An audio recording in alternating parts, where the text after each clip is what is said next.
Hello guys, so I got a really cool device here. This is a power station, the Bluetti Eb70, 1000 watts inverter, 716 watt hour battery capacity. It has two 240 volts and it has two 100 watts USB-C. It has two USB-A, charge in 4 different modes with normal NEPA lights, with your generator, with your solar panel, and also with your cigarette lighting port. It has this light. Then it comes with a wireless charging pad up here. It runs on the LiFePro 4 battery, which is lithium iron phosphate 4 battery, the best currently in the market. And it is safe, no noise, no fuel, on straight from your house. You don't have to go outside, and your neighbor don't really have to know when you have electricity. So this is a cool device. So moving on, if you are able to find out what you want to carry in your house, then you have to calculate the wattage consumption. Most appliances, all appliances, just go to the back of the appliance and you're going to see the wattage consumption. Now, if you're trying to run a combined load, you have to check the total load you're going to be running on this your power station. You don't want to be wasting your battery, or you don't want to go for something cheaper and you realize that your wattage actually is higher than the one you actually went for. You'll be like, oh, it doesn't work, it doesn't this, it doesn't that. No.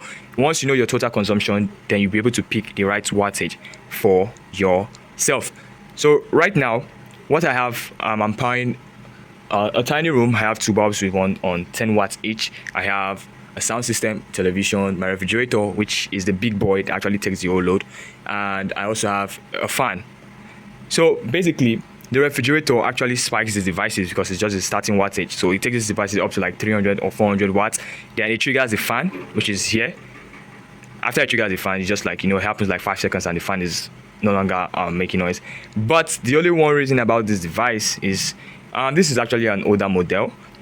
Is the device takes time to charge. 4 hours is just so ridiculous. But in newer model, the device is now smart enough to, like, increase your charging time and charging speed.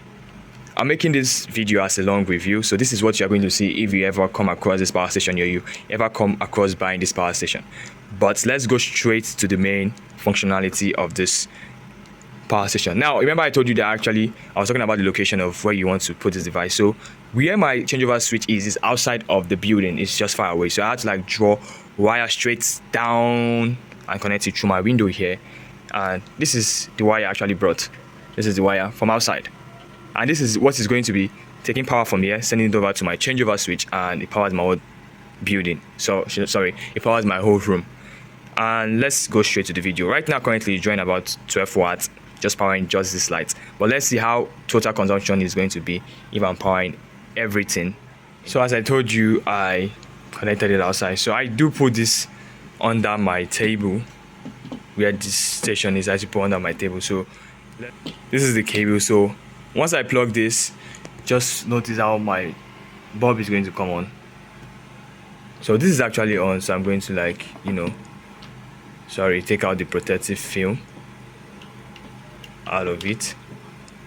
This is the protective film. So I did all this connection myself. So this is actually on, and let's see how many wattage is actually drawing. 54 wattage. Now you can hear the sound of that click. That is my TV guard. And as soon as my refrigerator comes on, you're going to hear the sound of the fan. You can see 453 watts back to 124. The sound of my refrigerator has come on, and you can hear the fan. The fan is actually because of that surge. And now look at it, you can see here it's actually putting on, is actually on.